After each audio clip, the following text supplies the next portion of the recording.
silence.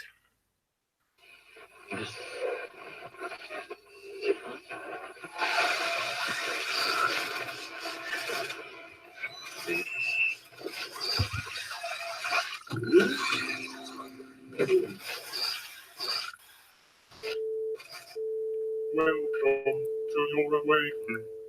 Please take all of your reality is adjusted.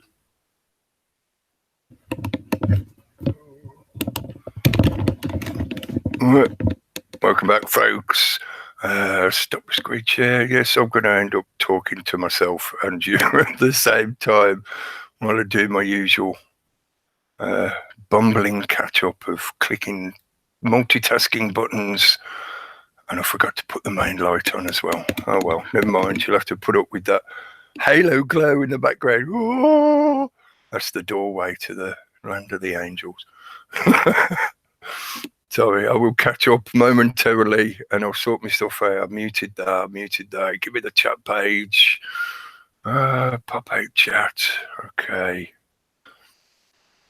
It's all the fault of the raconteur news, guys. I was too busy chatting in the background while we've been listening into them.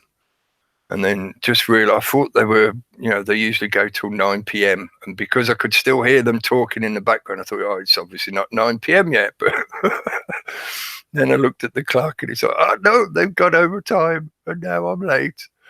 Oh, dear. Yes. Welcome back, folks. Another edition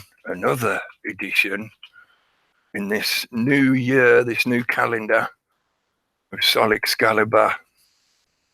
Yes, it is a new year. It is now 2019. Star date 7th of the 1st, 2019. I only just noticed as well because maybe I shouldn't say we. I was busy rattling away talking about stuff, and I hadn't noticed that Jason had sent me an invite to the Raconteurs News while they were chatting, because they did have a guest lined up, but the guest couldn't make it or didn't make it or something. So Jason and Paul were chatting, and he sent me an invite and said, you're welcome to come and join in a while ago, but I didn't notice it. Sorry. But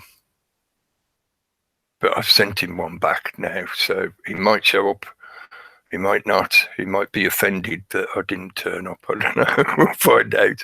Sorry, yes, I am still multitasking because I'm now clicking buttons of sharing the broadcast round to the while it's still going, the G Plus platform and the general public sharing of G Plus as it does it.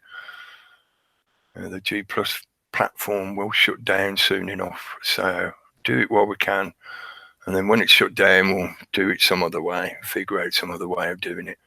And I don't have an engineer or a producer or any of that kind of stuff, so I'm trying to do several windows worth of stuff all at once. Sorry. All right, big long message. I won't try and skim read it and miss it. I will read it properly in a bit. Hang on, where's my other screen gone? So this is a terrible start to the new year. I hope this isn't going to be in, what the rest of the year is going to be like.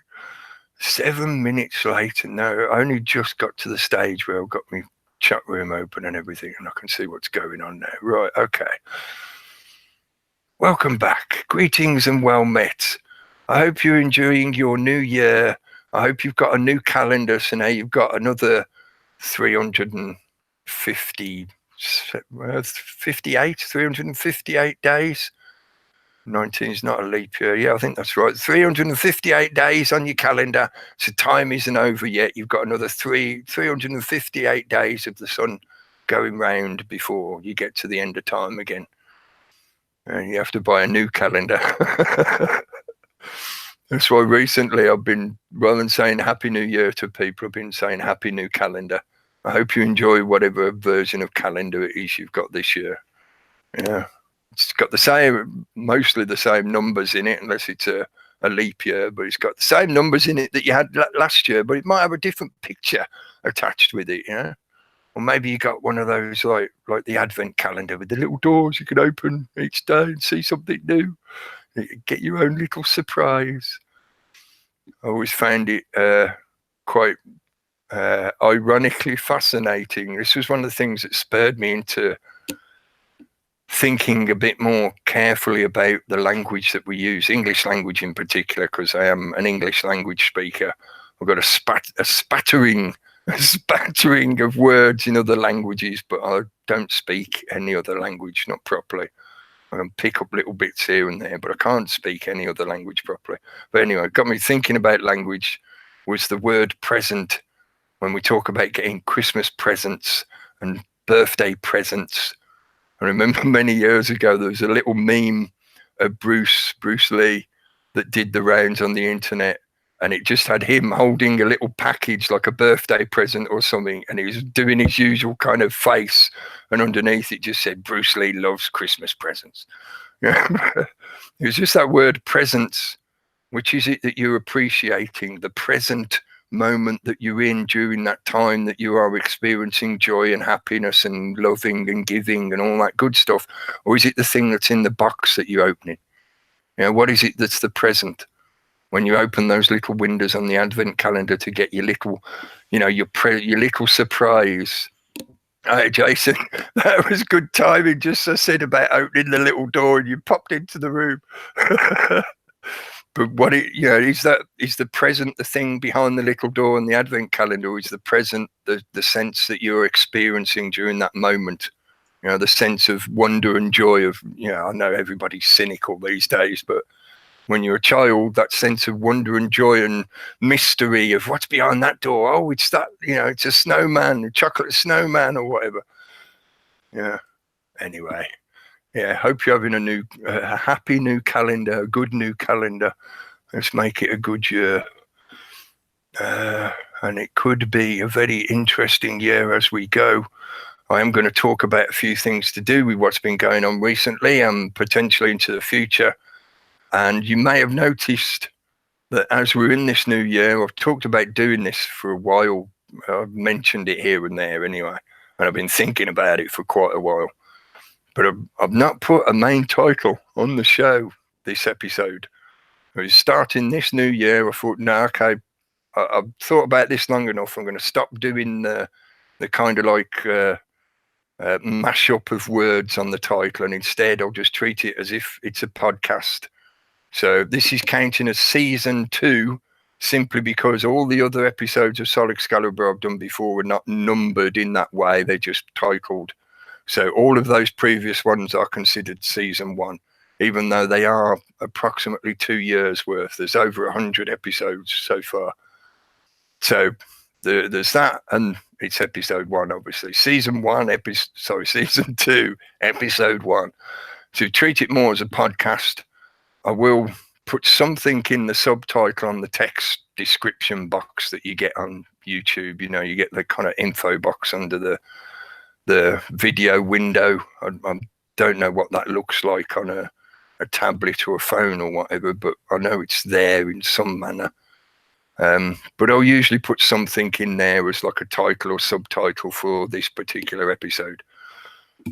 But yeah, I'm changing it so that it's now going to be that kind of format, which will make it a bit easier for me. That makes my endeavors a little bit easier. Sometimes ideas come to me no problem whatsoever. Sometimes there's something there that just needs to be said or externalized, and it just seems appropriate that it fits and all that lot. Synchronistic or synchronistic. But sometimes I'm sat here thinking, I want to talk about stuff that's just pretty bloody obvious and doesn't need this kind of word play to make it work. And so I just want to put a normal title. But I dug my own hole by playing a game with the English language to try and demonstrate for people how the words you use are important. The language you use is important. And the way the system is structured such that it limits your ability to utilize language, that then limits your ability to think. Because you can't clearly think, certainly not very well, about things that you don't even know how to describe. You know, if you don't have a word for something, you struggle to conceive of it in the mind. So therefore, manipulating it in a thought process becomes even harder. If you never know what's outside the fence, you can't consider whether the things outside the fence have any value or worth to you in any way at all. You just don't even consider they're there because you don't know of them. You have no word to describe the ideas, etc. And I think it should be hopefully pretty obvious for people that you know connects into what various people over the years have said. And classically, most people now are very aware of George Orwell, whose real name was Eric Blair. But George Orwell wrote 1984 and very, very well described that manipulation of language to control the people. And that's in a way that is what I've tried to carry on or expound upon in such a way that it can address different topics and hopefully help people beyond what is presented just in something like 1984, because there is a whole lot more depth to that. That's, you know, it's a good introduction, but it's not the be all end all. You know, it's not a magic pill that you should just stop there and not do any more thinking or learning or growing.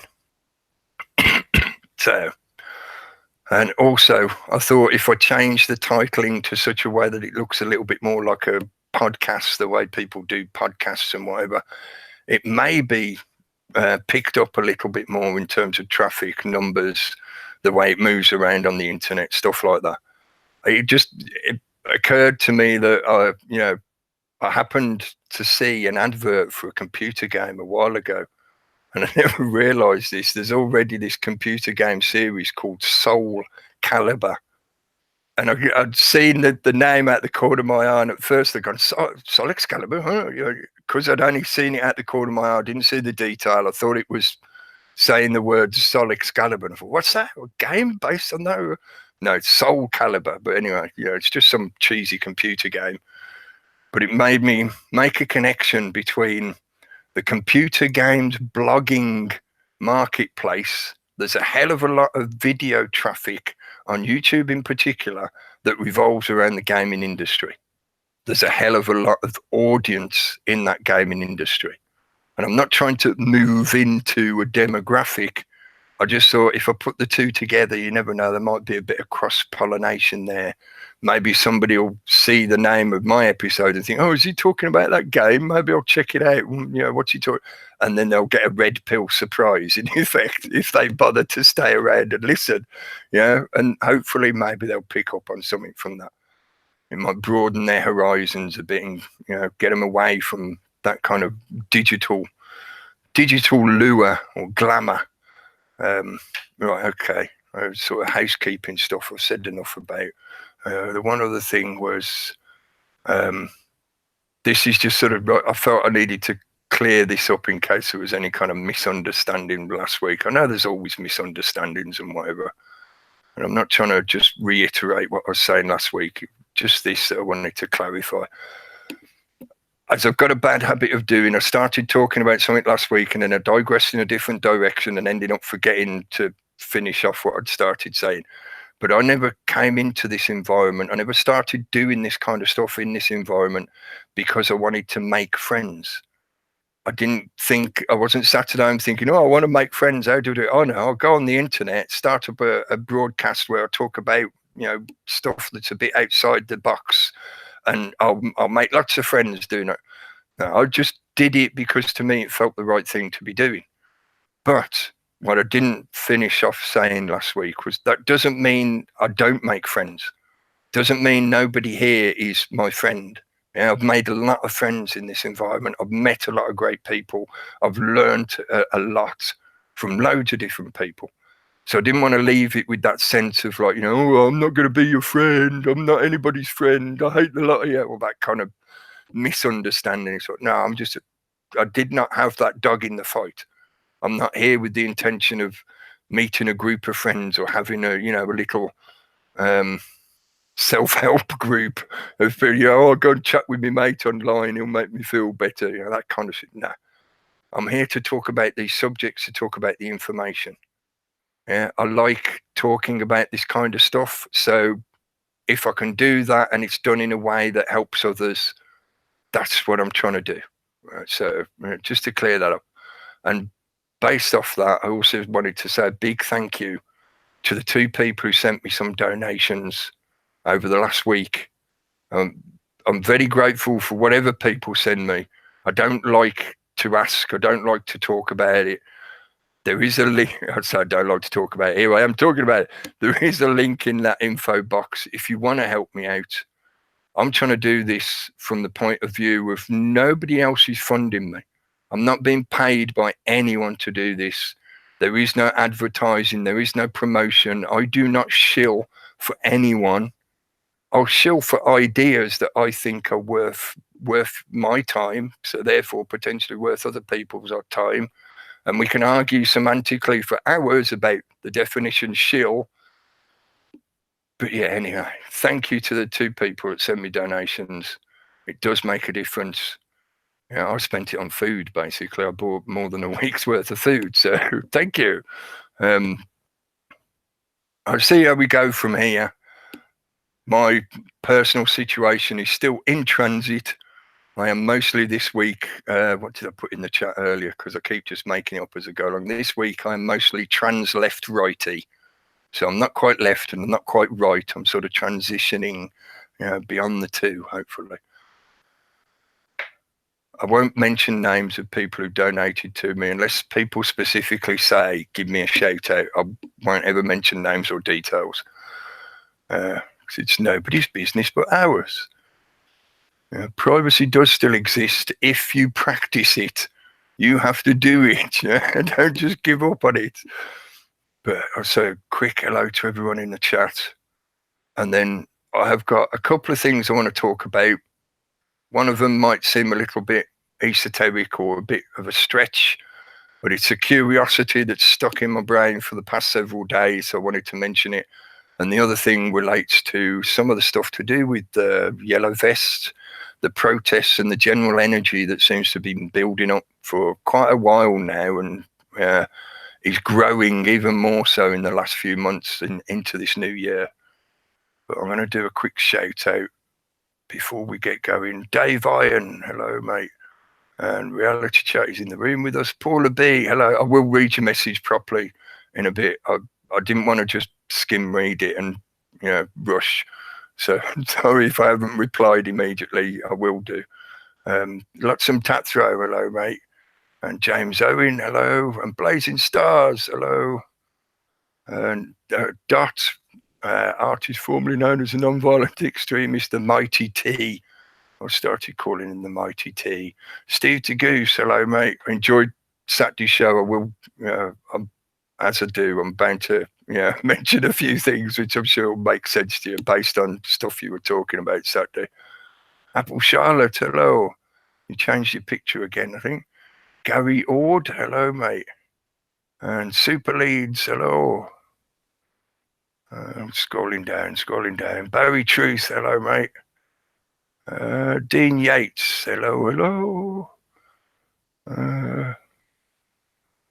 Quick scroll down while you entertain yourselves. Do some paperwork or maybe make yourself a drink. New Being, hello. Happy New Year. Happy New Monday, yes. And Sots is in the room. Cerebrus Anna was in the chat room on the Raconteurs News Show not so long ago. Hopefully she will be turning up to chat with the guys on one of the shows soon. Mandy Diamond Media Mogul, hello. And Uni Black Sister, hello. I have sent, I know I've seen you guys over in some of Jeff C's chats sometimes. I've sent Jeff an invite. I know he's often not online until a little bit later, but if he's around, hopefully he might turn up. I've told him to pass the invite on to TMR as well. If he wants to invite TMR along, they're both welcome to join in and chat. I know, was it Linda Cloud? Hello. Glad you made it. And Altered Edge Media, that's Jason's channel, Altered Edge Media. Hello. And I think I've scrolled all the way. Cheris Rosin, hello, mate. Big Al, Alan McVicker, hello. If I could reach you, I would slap your head. Just because it looks like it needs warming up. I'm sure you get plenty of sun, right? Probably have to put loads of sun lotion on that. Michael Allen, hello. And Richard Kinsit, hello. And I think, wait for the chat room to update. I think I've scrolled all the way down. Apologies if I've scrolled too fast and missed you out. I was trying to give everyone a shout out. I haven't done a full shout out for ages. And there's a lot of people who turn up and join in the chat, and they turn up regularly, and they're good people, and they get involved, and they exchange information, and they have good ideas. And, there is a lot more people out there that are, I was going to say on the ball, but it's a bit of a cheesy, cliched way of saying it. They're more with it than the average crew, so you can get a lot of information and a lot of good advice, a lot of good communication with people. So I wanted to give everyone a shout out, and in particular all the regulars that turn up and participate. Thank you. So to talk about a couple of things I wanted to talk about. The first one, which is a bit more esoteric and maybe get people's thinking going a bit, get your juices going a bit. This is going to sound, I know it's going to sound a bit, what? But first of all, I need to try and do screen share. Is that one? I do believe that window. That looks like the right window, yeah. But first of all, let's get this one. I'm sure people are probably fed up seeing this particular image. It's been bandied around a lot. It's done the circuit. The Economist magazine now has got into a very well-established habit where they feed the rumour mill by the cryptic visual crossword puzzle that they put out on each of their cover issues, on the cover of their issues. You can look at this as if it is like a crossword puzzle. It's a game. They want you to look through this and try and figure out what it all means. And in doing so, you're expending your time consuming their product in one way or another. And you're talking about it like I am now, which means you're propagating it. You're spreading it around. You're expanding their potential customer base. At the same time, certainly in this environment and the internets, you're also adding fueling into that discourse that can lead to, how shall we put it, instability, a bit of fear-mongering craziness, where people can easily become obsessed with what this particular publication is putting out. What they're going to tell us this year about what's going to happen to us all next year. How are they going to plague us next year? Oh, look, they're going to do this and they're going to do that. And they're deliberately playing with the public in that respect. Some of this is to please their own regular customer base, people who are usually in white-collar jobs, white-collar work. They're in the upper classes of society. So they want something that requires a little bit of thinking and calculating. They like a little bit of a puzzle to go, oh, yeah, I know what that means, and I know what that means. So it feeds the marketplace at various levels, various demographics get a little bit, they can feed off this a little bit in one way or another.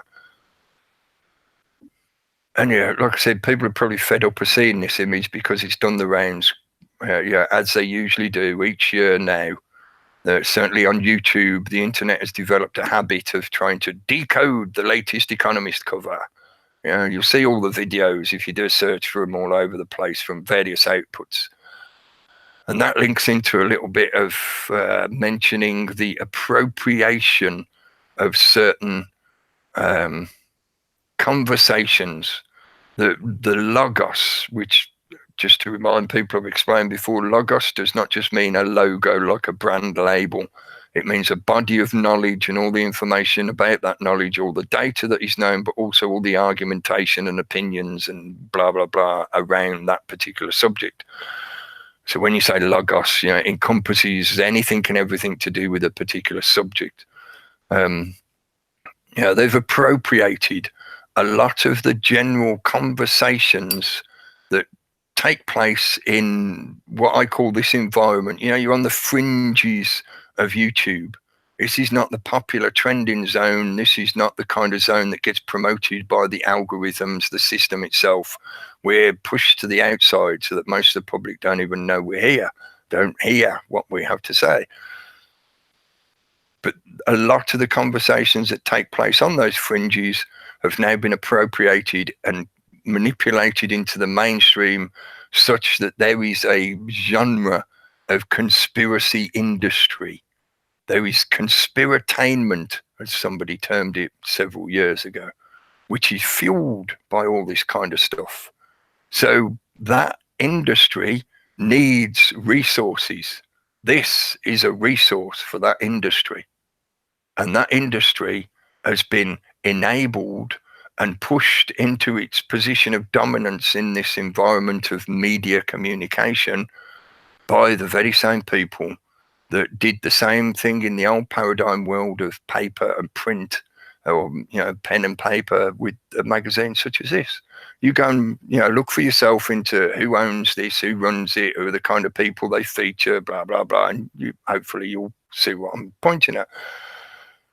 So yeah, it's not my intention to go and try and decode this, but one thing that stood out to me recently, and I thought I've got to point that out and make mention of something I talked about before a few weeks ago when we looked at this before and talked about it. One thing is the fact that you got the 4 horsemen of the apocalypse that are stood on top of the United Kingdom. That's the position. You can just about see like the lower part of England there just sticking out from under their hooves. And that was what I was sort of ranting about. It's like, oh, look, they put the 4 horsemen there and the bulldogs over in Canada. And, I was potentially making connections there. But it's actually 2 things that stood out to me. One is the fact that the Pinocchio figure on the right looks remarkably like Kevin Spacey. To my eyes, maybe it's just my eyes, but the style of the hair, the way the eyes are done, the puffy cheeks and the little dumpling chin, it looks a lot like Kevin Spacey. And he recently has been trying to push back against the accusations against him in a somewhat sort of manipulative and obtuse fashion. So I thought that was interesting that was there. But the main thing I wanted to point out. Sorry? Court today. Spacey, yeah, we're in court today. Even more interesting. I definitely think it looks like him, especially with the way they've caricatured him as Pinocchio. It seems obvious that that's meant to be him. But the main thing I wanted to point out was this little creature over here, down at the bottom left. And I'm pretty certain that not so long ago that wasn't actually on the image. But I'm not 100% certain on that. I might just be misremembering it. I might be suffering a Mandela effect. But originally the cover was just totally black with the text in white saying the world in 2019. And then they released this cover, and this, I'm pretty sure that wasn't there initially. But maybe I just didn't notice it for some reason. Maybe I just blanked it out.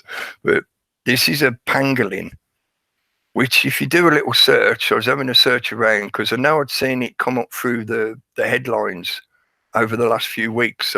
Because, as I look through the streams and across the internet, and you see what's hitting the main headlines, what are the trending stories that they're pushing.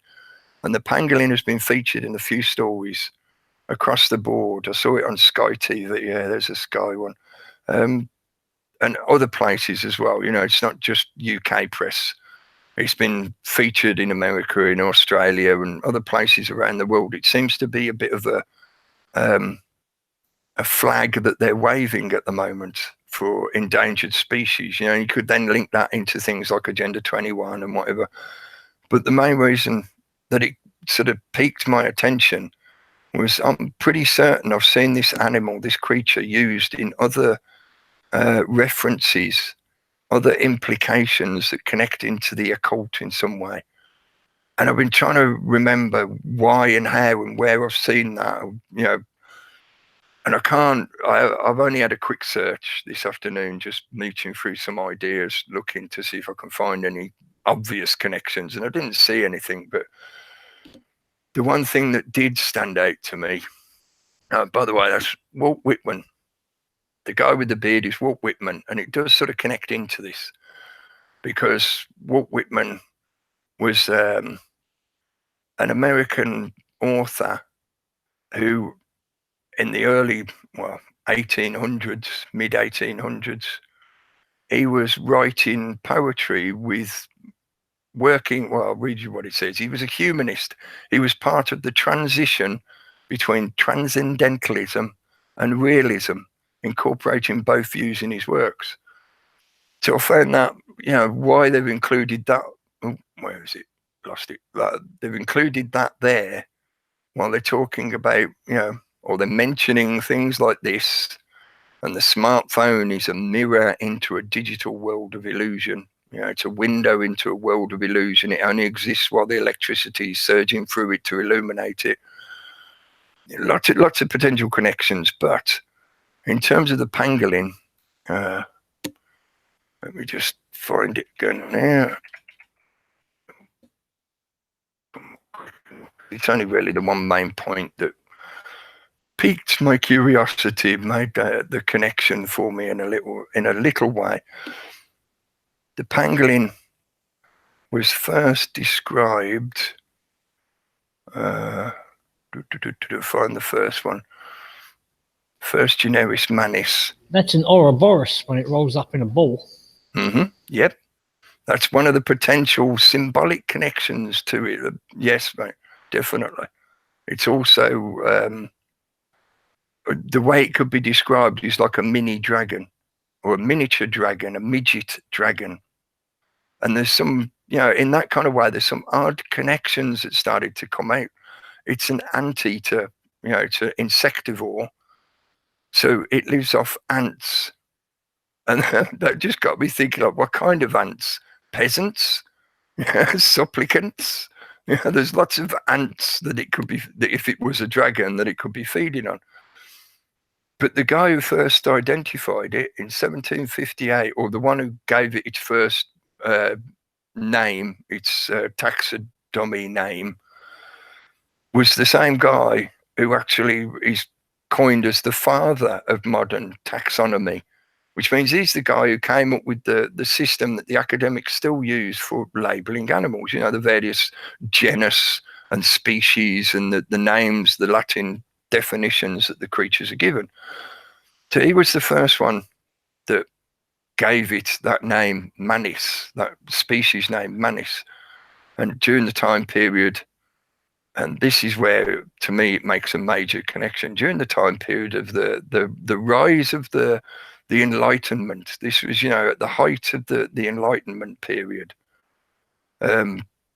Also, the term Manis is apparently a feminine singular of the Latin masculine manis, which is referencing spirits of the dead. So I was sat there thinking, why is this guy who's obviously, you know, highly educated, who's writing all this system of how to label animals, how to give them their names and whatever, and he gives this creature a name that references Roman dead spirits. Okay. That seemed like a bit of a, you know, I know it's, like I said, it's a stretch, but these things just stood out to me. But the time period, again, it connects to a revolutionary period in the history of us in general, the world population. Primarily, you know, I know many people would argue the European kind of WASP, you know, the Anglo-Saxon white European nations, the colonialists, the empire builders, and all that usual kind of argument. But I don't think that's strictly true. And the other thing that stood out as an odd way they put this creature on the image is they put it stood on top of South America. There are no pangolins in South America. All their habitats are either Africa or Asia. That stood out to me a little bit as a curiosity of, is this just because they've added it in at the last minute because the latest agenda is, oh, everybody talk about the pangolin because it's endangered, blah, blah, blah.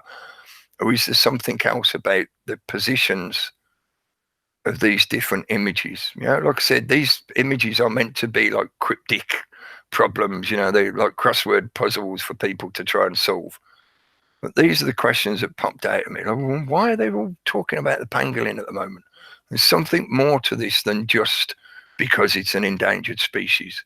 And I'm pretty certain, again, I'm just thinking off the top of my head and out of my memory, I haven't researched this further to look for any potential correlations in the past.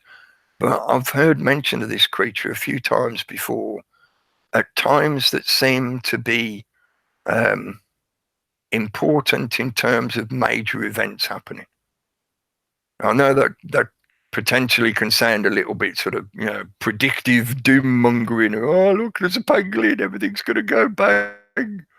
Let me stop my screen sharing now. I think I've shown enough of that to try and explain what I was meaning. I'm not trying to suggest that, oh, look, there's that creature, therefore bad shit's going to happen. But it could be that it is being used as an indicator to other parties in the general public that are maybe undercover, so not necessarily in connection with the control system. And I've mentioned this many times before in the past, they communicate sometimes via the mainstream media. Sometimes they include cryptic or encoded information within what we as lay public would consider to be just a news story. This is just some news article that, whatever. But in the headline or in the body of the text, there are bits of information to those people that have got the cipher or know how to decrypt the code will be able to, oh yeah, it's that. Right, now we've got the first sentence, blah, blah, blah. So have they thrown the pangolin on there for some kind of coded reason? And I wanted to mention it because, like I said, I was banging on about the fact that the Four Horsemen were on top of the UK, on top of Great Britain. But if they're going to make a mistake, like if there is meant to be some kind of connection between the image and the map behind the image, then they're making a mistake by putting a pangolin in South America. So in that way, are they saying that each individual imagery is not necessarily connected to the map location, which means the Four Horsemen being on the UK would be meaningless. It's not connected to the UK. Sorry, Gary, go on. If you Google pangolin, the top thing that comes up is a National Geographic video saying that the pangolin is the most trafficked mammal across the world.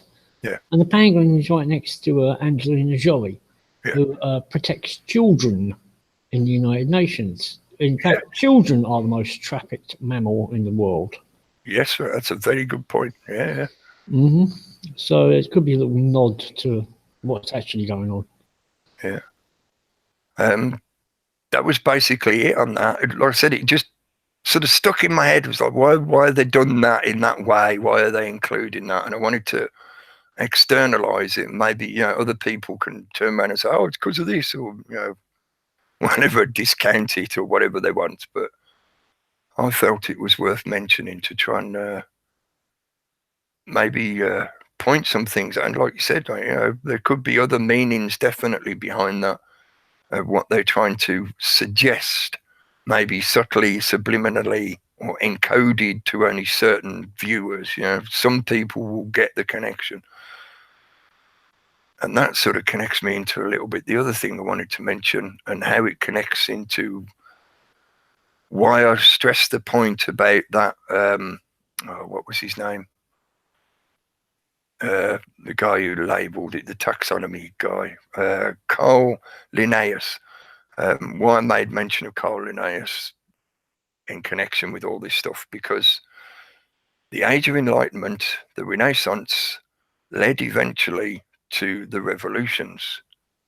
not just the French Revolution. The other revolutions as well were all spurred off the back of it, and basically following the same pattern, the same methodology, and they were used to format those nations that they affected, those areas that were affected by them, were like formatting a hard drive. They were, reshaped, and their operating system was changed, updated to the latest version or whatever.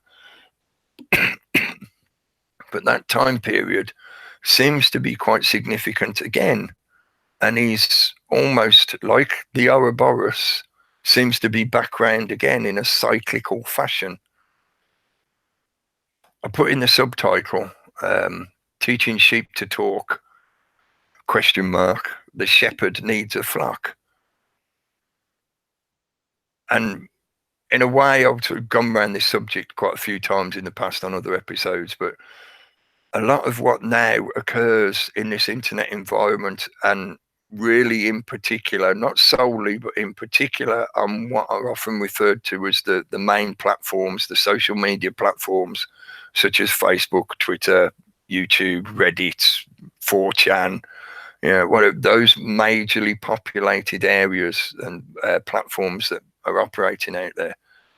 Most of what is happening there now is people who are generally still within a state of a certain level of ignorance or delusion from the systemic environment they live in, arguing over whatever bit of meat is thrown into the ring between them.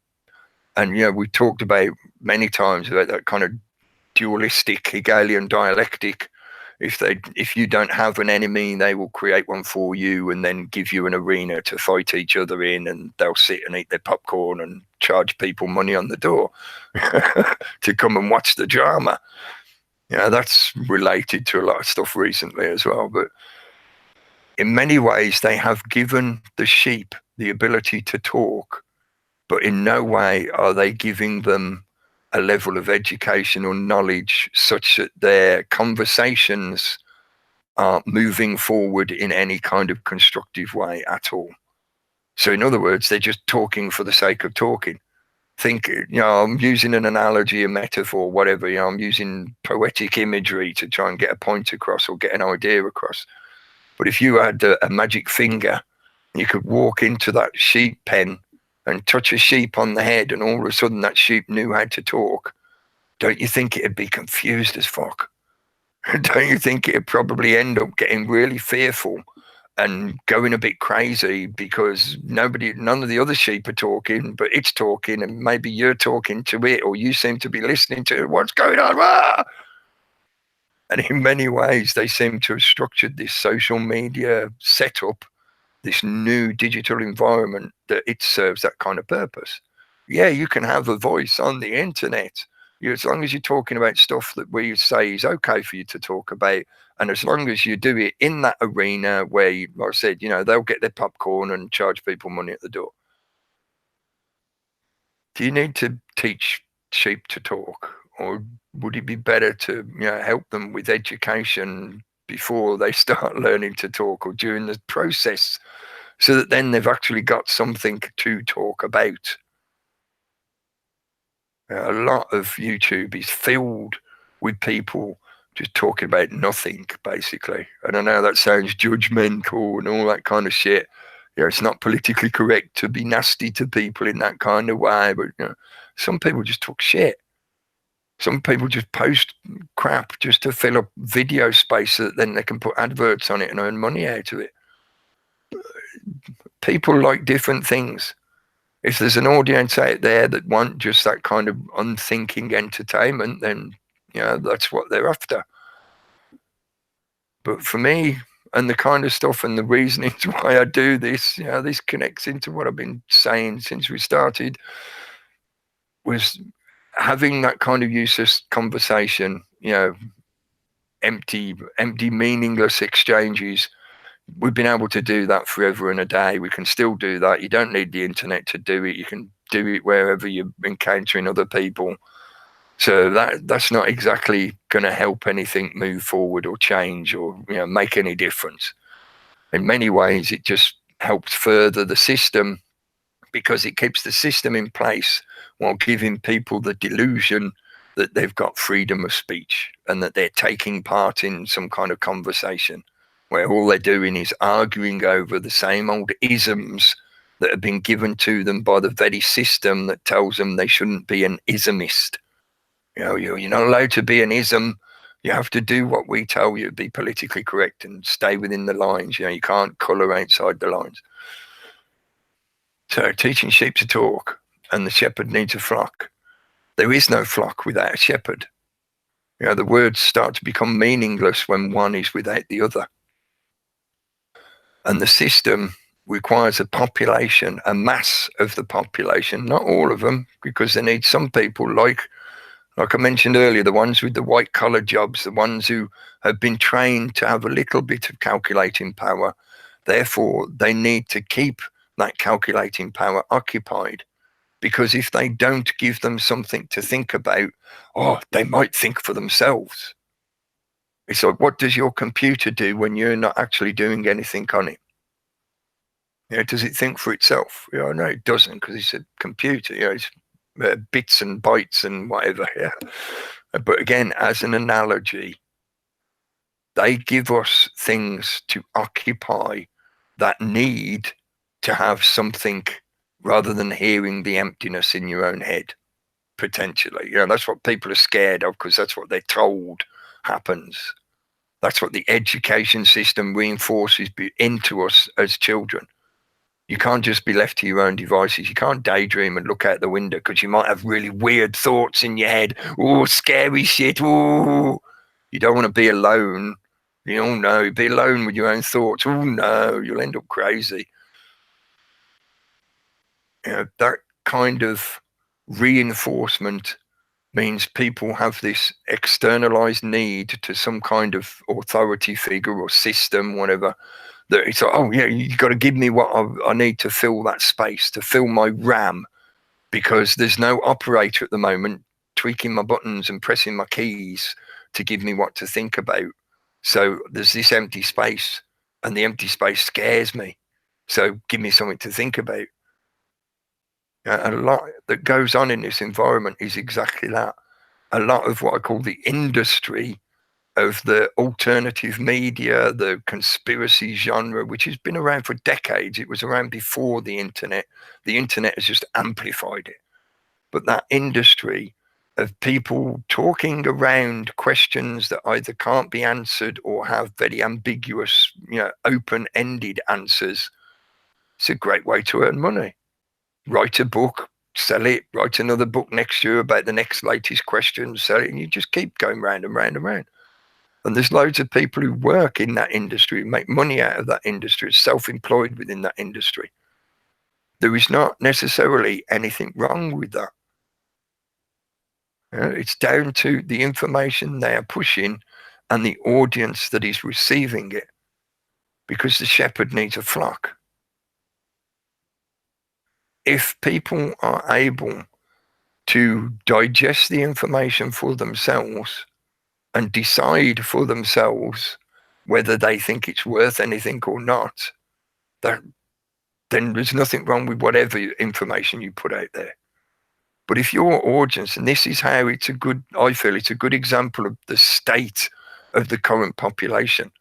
If your audience is such that if you present to them a controversial or seemingly obscure idea, such as what I was pointing out about the pangolin and the connections to other potential shit, which I will come back to, you present to somebody an idea that seems a bit out there, and they start to get scared. And in that fear, they get angry.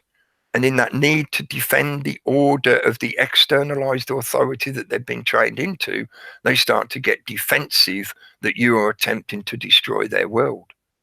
Because you've just told them that something that they thought didn't exist does actually exist. And their brain goes, oh, that's not something I know about, therefore I'm going to shit my pants. I know this thing, I'm deliberately being a bit silly with it just to help make the point. But I've been thinking about this for a while. It's one of those topics that comes up again and again. It's a regular rhetorical fallacy.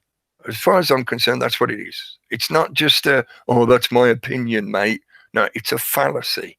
And it's being used deliberately because it disempowers people and encourages them to be apathetic and to disengage from anything that could be a threat to the status quo. So it's there to reinforce the status quo. And that is this constant concept, this recurring theme that you should never help anyone until you've helped yourself. Yeah, or you can't help anyone until your own life's fixed, mate. You can't help anyone until you've got your shit sorted out. It's utter bollocks. It's a total fallacy. What do you mean when you say your life fixed? At what point do you consider your life fixed such that you then allowed to help other people?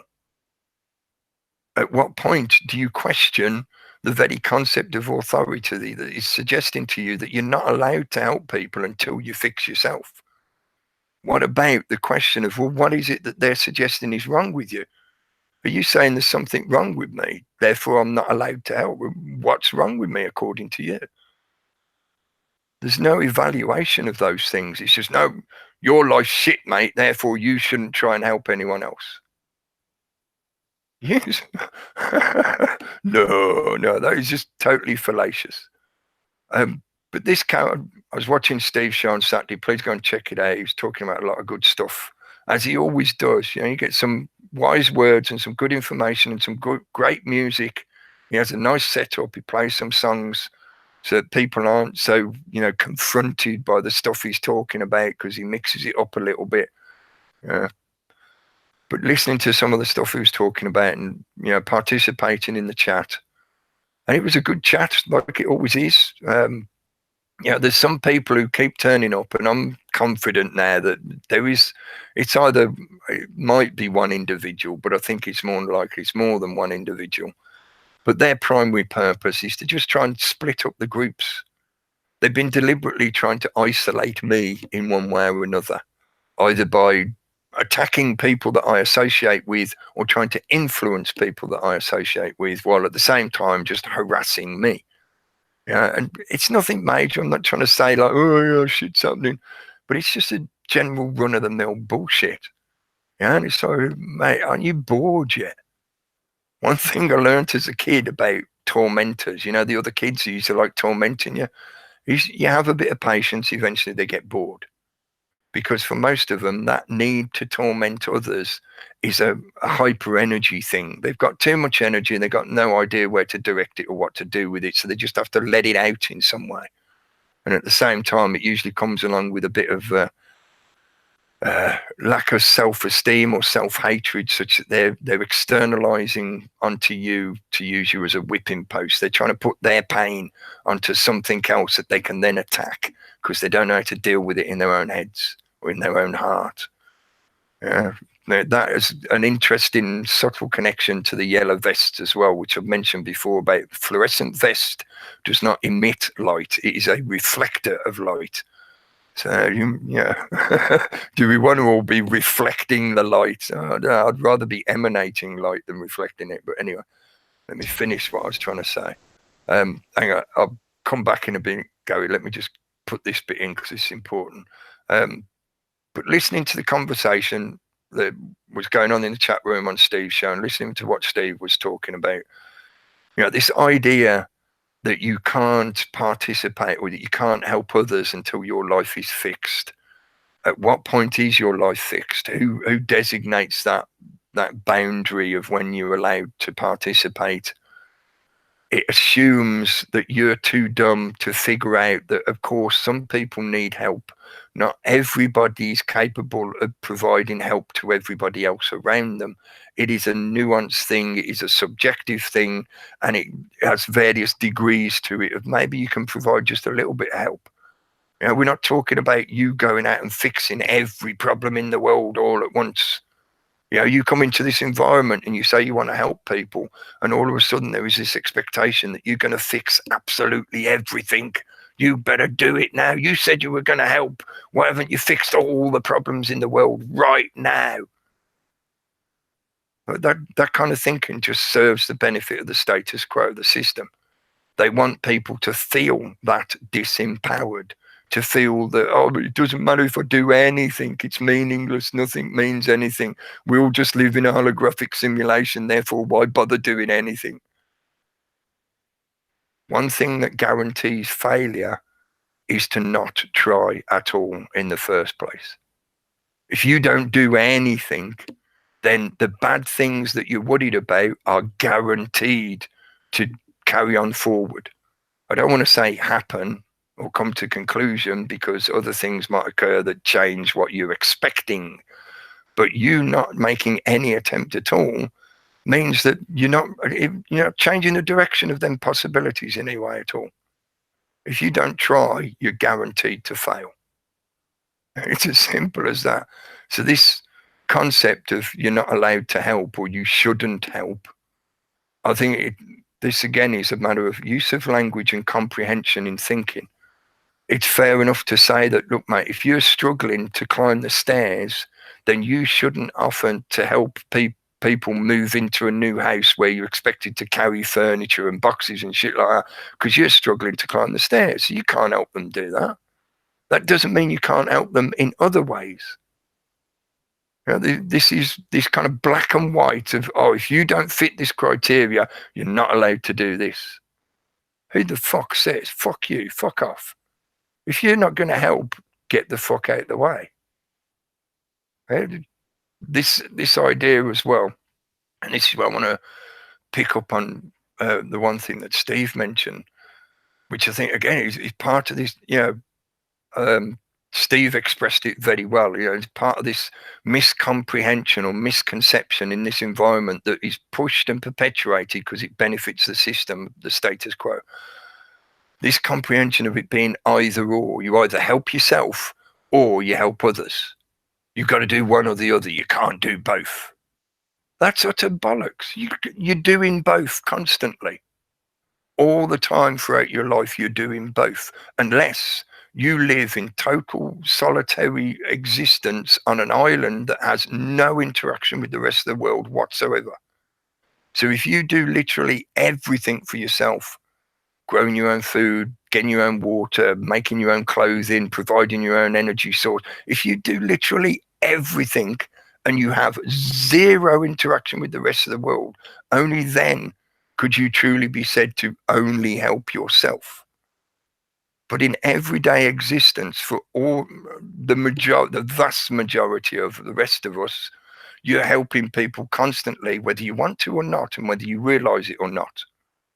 You catch the bus today, you've just helped give that bus driver a job.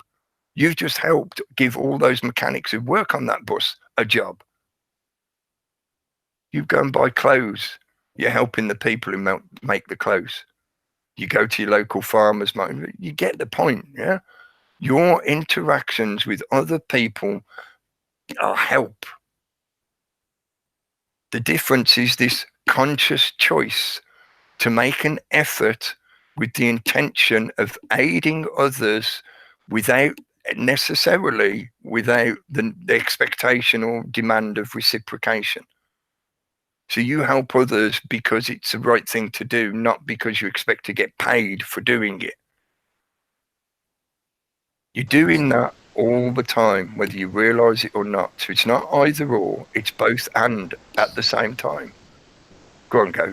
I think one of the biggest problems is that in destroying religion over the last 50 years, people have destroyed one of the most important parts of religion, which is recognizing that there are virtues and sins. And a lot of people don't want to wake up, not because they don't want to wake up, not because they don't want to face authority, because they're lazy. And the mainstream media and making excuses about, oh, I don't want to do what's dangerous. It's just laziness. They're just feeding their laziness. I mean, I see channels, black channels in America, and they talk about a big problem in the black community is self-hating blacks. No, stop. It's not self-hating because you're black. It's self-pity that is using the excuse of being black to hide behind, because that's what sins, negative emotions do. The first thing they do is start to defend themselves by making excuses. So laziness is one of the main things. People don't help each other. People don't wake up because they're fucking lazy. They want to just sit in front of the television and do nothing. Yeah.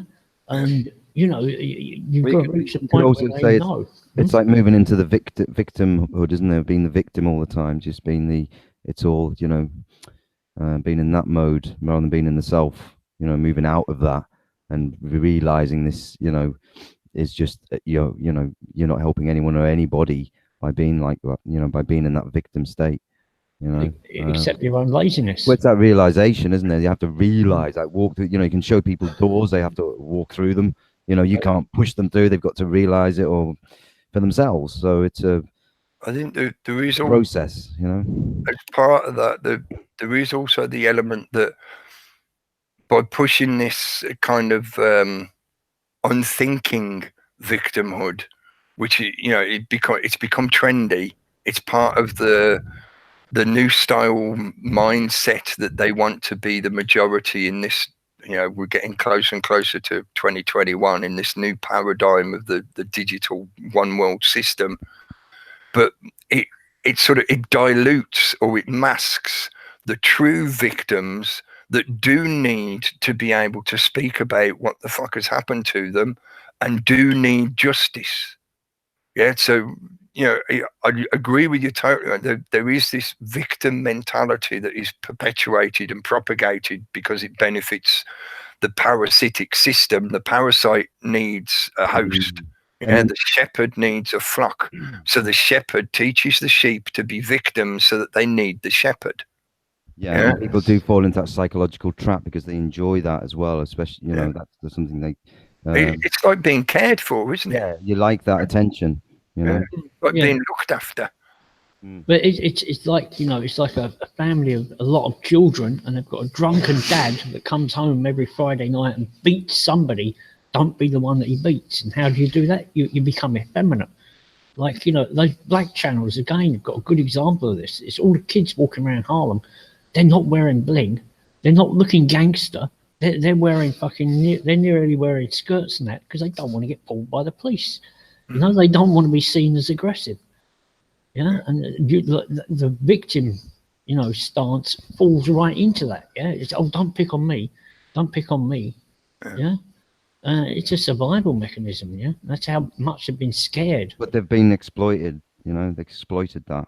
Yeah, so there is an element of true victimhood in their situation, but they're encouraged to turn it into, like you describe, you know, they're encouraged to turn it into a kind of delusionary concept. And the fashion as well is that it's not, you're not being effeminate to because you're scared of the police. You're doing it because you're frightening the women by being male and aggressive.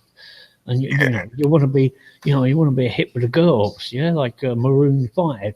These are the girls I need, and there's just lesbos and everything around him, yeah. I think it might have been Jeff I was listening to. He put up a video talking about the school bus and the bear programming, which I know I've heard him talk about those things before in prior videos he's done, but it's over the years and his channel's getting deleted and shit. He's done another one, and sort of recent one, to cover that topic again. But there's that part of it where it's sort of like more women now are seeking abusive men because they have this innate, I know this sounds a bit generalized, so please don't take personal offense, and it might sound sexist and misogynist and whatever, but they have an innate need for that testosterone.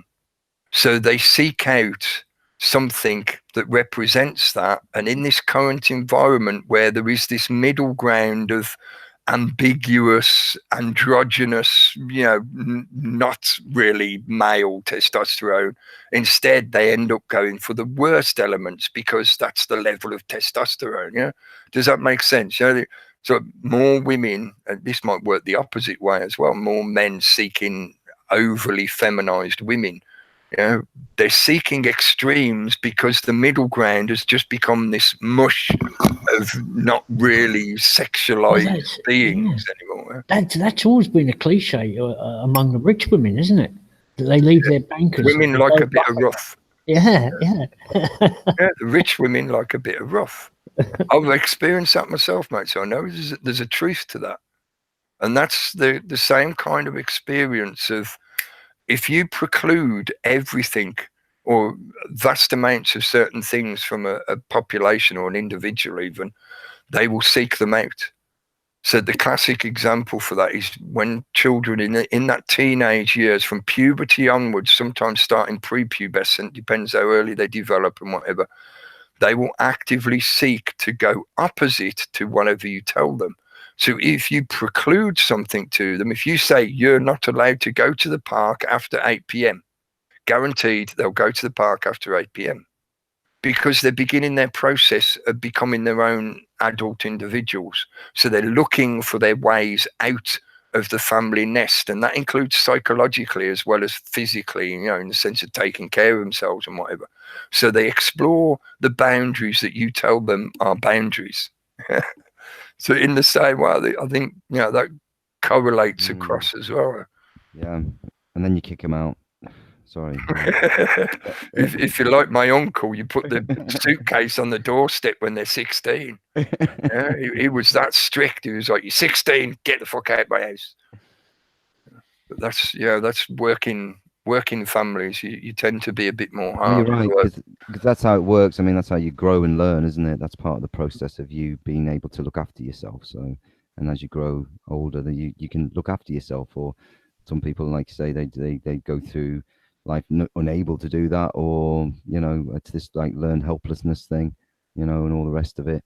That seems to, and like we talked about the mental health stuff, you know, people are always now being, you know, looking for that to be labeled on them so they get a better life, they get it easier in that sense. So it encourages them to, you know, sort of go and get a label. You know, there must be something wrong with me, or something wrong with her or him or my child or whatever. You know, and with the media being the way it is to encourage that as well, it encourages people. You know, we see it all the time. You know, encourages to eat bad and, you know, do, you know, the movies, and encourages to do, you know, bad images and bad things and plots and things that are just, you know, not good. You know, dark energy, dark stuff. You know, it's all very dark. You know, none of it's very sort of uplifting and, you know, telling you to, you know, do the good stuff like we do on here. That was one of the other things I put in my notes, which connects to what came out of what I was saying about teaching sheep to talk and the shepherd and the flock and whatever. And I think I mentioned this last week or at some point. The system, the status quo, the hierarchical system requires a mass. You know, the base of the pyramid has to be bigger than the top in total mass. Yeah. Otherwise, it wouldn't be a hierarchy. It requires a mass of uncultured or unknowledgeable, uneducated population. Yeah, I did mention this. I said, oh man, sorry, I'm jumping about a bit. Something else I meant to mention at the beginning. If you didn't click, if it didn't sort of stand out in what I was saying on the New Year's Eve broadcast that I did, part of the reason why I was talking about figureheads and, you know, we don't do that kind of stuff anymore. You know, the figurehead idea isn't something that most people do anymore anyway, was because it was New Year's Eve. You know, and I was trying to sort of represent the idea of giving up the old, moving to something new, you know, and looking at something that you used to do and evaluating it. Well, what purpose is it serving? What does it serve? How does it serve us? Does it really give us something beneficial, etc.? But the hierarchy of weak minds, you know, this is something that's occurred to me a lot in the stuff I've been doing in recent times, you know, with the Excalibre stuff that I've been doing. But even more so as time has gone on, and in recent months, it's become more apparent to me that what the system wants is to make sure that people stay dumb. And that dumbness or that ignorance includes the mental fodder, like I mentioned earlier. You know, they put stuff out into the media that they know will just keep people occupied, never really serves them, doesn't progress anywhere, doesn't give them, it doesn't benefit them in any way, but they give them this stuff to think about, to talk about, to argue about, etc. And they want people to be weak-minded. So this idea of, oh, you shouldn't look at that information, mate, because it'll make you crazy. So in other words, you want me to stay weak. You want me to remain weak. You want me to be incapable of looking at that information without going crazy. That's what you're saying to me every time you say that. You want the population to remain ignorant. You want them to stay weak. So you make them afraid of certain information. Classic example for me, and I'm just using this as an example. You know, people take take so many things in different ways, but whatever.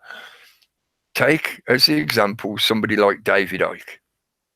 You know, part of the reason this occurred to me is because some of the people that turn up in the chat, you know, occasionally I go and I check the channels out in case they're doing good stuff that I might be interested in, yeah. But the one, I had a quick look at his channel, and all he had was a few short clips of David Icke, and they were just labelled things like shit, poison, whatever, you know, just saying that the guy's nastiness. And we can talk for hours and hours and hours about the potentiality of David Icke being some kind of agent or insider, Pied Piper, marketeer, whatever. You know, there's loads of possibilities that we could talk about in that respect. But in this example, I'm just pointing out this concept that there is this rhetoric, there is this fallacious argumentation that is used that, oh, we should stop people from looking at David Icke's work or his ideas or listening to him because he makes them crazy. He'll fuck with their heads, he'll make them insane, and then they'll be a useless participant in society. You know, it's like, hang on a minute, aren't we saying that the current status quo is not good? Therefore, you don't want people to remain as status quo citizens. You want them to be doing something else, hopefully building something better. So don't you want them to be questioning the status quo that they're a citizen of? So in other words, you want to present them with ideas that help them question. But this problem comes in where, again, it's this kind of black and white thinking and guilt by association of you just say his name and automatically everybody's like, oh, he's just said something shit, or well, don't want to touch that, or it's radioactive. You get all that kind of attitude. Now, to me, what I would like to see, what I think would benefit people across the board, when you're talking like treating people as a holistic organism, both as the individual, the holistic being of the individual, but also the whole population as the holistic organism that it is, because we do not exist in a vacuum. Yeah, I want to see more people, if not everybody, being able to look at the work of somebody like David Icke and be able to work their way through it and go, yeah, that bit's look good, mate. Yeah. Oh, no, I don't like that. I think that's a bit weird. No, that's too far out. I don't agree with you. Instead, they're given this poison. You know, they're called David Icke poison, whatever, and yet they're given this poison that you're too weak to be able to deal with that information. If you look at that information, you'll go mad. What? So you want a nation of weak people? You're telling me that what you want is a population of weak-minded people. If you look at David Icke's work and you come back to me and you say, oh, all that stuff is shit, mate, it's utter bunkum, it's total, you know, way out there, woo-woo land, whatever. It's like, okay, fair enough. That's what you think of it. That doesn't deny or remove any truth that may be in there that can be repeated by constant experimentation or reference or argumentation, such that you can't dispute those truths.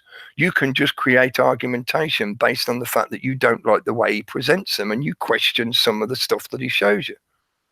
Okay, you question it. Even better. I'm glad you question what he's showing you, because then you're not just swallowing it like yet another authority figure. But it's this thing about weak-minded people. You can't help anyone else until your own life is fixed. You can't look at this information because it will make you crazy, because you're not capable of dealing with it. Why are you not capable of dealing with it? Because they put you through an education system that has squished your mind into such a little box that anything you're shown outside of that box just scares the shit out of you. And you're so scared, you run back to pseudo mummy daddy figure, the status quo of the authoritarian hierarchy. Fuck you. I want a population of people that can look at any information and not be scared shitless by it. They might be upset. They might be annoyed. They might be offended even. They might be righteously indignant about something that they've seen that they consider to be an injustice or a wrong or a crime or whatever. But they can look at it and they can digest it and they can communicate their information and ideas with each other. You do that, you don't need a bunch of experts in a think tank. You don't need a system of judiciary where some guy with a wig on says, I know what I'm talking, I know what justice is. You don't, you're too dumb. You can't even conceive what justice is. I wonder if there's a subconscious connection here with the lottery mindset. You know, you talk about autism. Oh, what's the chances? 1 in 1,000. Don't worry about it. What about chemtrails? 1 in 1,000,000. Don't bother about it. You know, you stand as much chance of that as you do of winning the lottery. And, you know, again, people, statistics is keeping people away from the truth. It won't affect me. I'll be the last one it affects, sort of thing. Yeah. And they've been programmed with the lotteries to realise that, you know, you're never going to make it to the top. So when you start talking about bad news, they think, yeah, well, that won't affect me either. You know, I'm in the middle. I'm in that bell curve of safety. Yeah, and anonymity is safety. Yeah, which people learned long ago as soon as towns started to develop. First, they came for the cyber activists, but I didn't stand up because I wasn't a cyber activist. You know, you could progress, you could modernize that quote, and it would be perfectly apt for what is happening socially now. You know, people. I mean, listening to the Raconteurs news chat earlier, and I put in the chat room at one point when the guys were chatting about the yellow vests and sort of like what is in effect kind of like the opposition. You know, the socialists versus the right wingers and all this kind of political left-right stuff. And what occurred to me was, I know the situation and the argumentation is very much geared around that political left-right paradigm concept. And that's, you know, that's what the establishment wants, the status quo wants, because that's their academic intelligentsia means of manipulation of this kind of energy. But really, I feel like what I'm looking at is the beginnings, the gestation period of the Morlocks and Eloi. You know, the Eloi want to live in this fantasy world where, you know, everything just magically appears. There's always this kind of like pseudo daddy that cares for them and, you know, make sure they've got everything they need, and they just live in this, you know, blissful sunshine of delusion. And then you've got the Morlocks who have this pathologically cynical eugenicist attitude of unless they can extract something from a thing, including you, it is valueless. You know, they will feed off the Eloi. And this idea was going through my head because you look at a lot of the conversation kind of stuff, like I mentioned earlier, you know, I want to see people having conversations. But a lot of what goes on is one side predating on the other. There has to be a winner and a supplicant or a victim. You have to be subdued. You know, and it feels to me almost like it is energetically carnivorous. You know, one side sees the other as something to be fed upon. I mentioned a while ago the kind of idea of the non-player character, the NPC. You know, it did the rounds a little bit on the internet a few months ago. A meme about how, you know, all the people on the left wing of the argument are all like NPCs who just keep repeating the same mantras again and again, and, you know, they're not real people, they're just robots and all. And, you know, I made mention at the time, it's sort of like, well, the people saying this, that the other side is all NPCs, they all sound like NPCs as well, because they're all repeating exactly the same fucking thing. So who's the robots here? But one side saw the other as victims to be predated on. And there is this, certainly encouraged in YouTube, because YouTube likes the drama, because it generates click-through and shit like that. But this concept of like, you know, we will beat you. This is some kind of gladiatorial game where, you know, we'll beat you down and then we'll feed on your corpse and we'll laugh and joke about how we beated you. You know, some of the stuff that I've seen going on, like some of the broadcasts that happen, where little groups get together and they just basically rip the piss out of some other group or another individual or whatever. And it's like, well deal with the information. If you're going to attack something, attack the information rather than the person.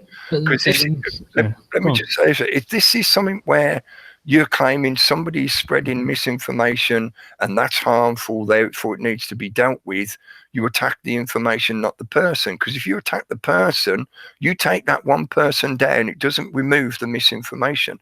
Another face will just replace that person and the misinformation will carry on. So you have to attack the information, not the person. It's a two-part thing, though, Cookie. And the recent video I mentioned just now with Maroon 5, women like these. Have you seen it? That's what the left. No. These are the kinds of things that the left and the right need.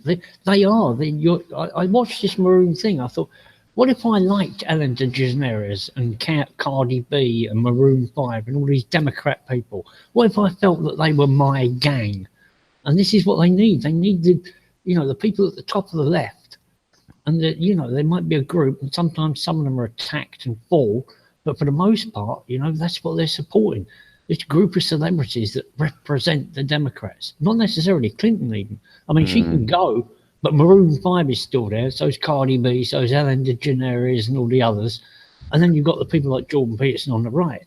And the right don't have that many likable people. Yeah, it's but then they're individualists anyway. It's interesting they always use pop stars, as you call them, or celebrities to promote that message because they know they've got a big audience. If you're promoting a good message, for instance, they tend to shoot you. John Lennon, for instance, or people. The message they want to push out there is given the complete support of all the media outlets, whatever, and we see it with the UN and the World Health Organization and all the rest of it, and then we see artists like R. Kelly, for instance, who are pedophiles, who are writing songs about pedophilia, and everyone's going buying them in their millions, and they don't even realize it. That's how dark and disgusting it is. And they think Bump and Grind's a good tune. Fuck's sake, you heard the lyrics? It's like this is where we're at with people and how they follow stupid daft shit and then get sucked in and don't realize they actually then Trump comes along and they all vote, or the UK, someone, and it ultimately puts people back into the system, is what we always say, puts you right back there. And Pied Pipers come along now and again. We see them come and go, and they're all there for one reason, to put us back where, we should be voting in the voting booth. Get back into the system. This is what works. This is what is good for you. And this is what we're all putting the vests on, and the yellow vests and the string vests and God knows what other vests people are going to be wearing, That'd be a good one for the UK. String vest and a cotton hanky on your head. The yellow cotton hanky. Yeah, but like you said, I've seen Twitter wars, between left wingers, and they're attacking the Trumpites. They're doing it for Maroon 5 and Cardi B. That's who's on their team, in the background. That's what's pushing them on. So that kind of stuff.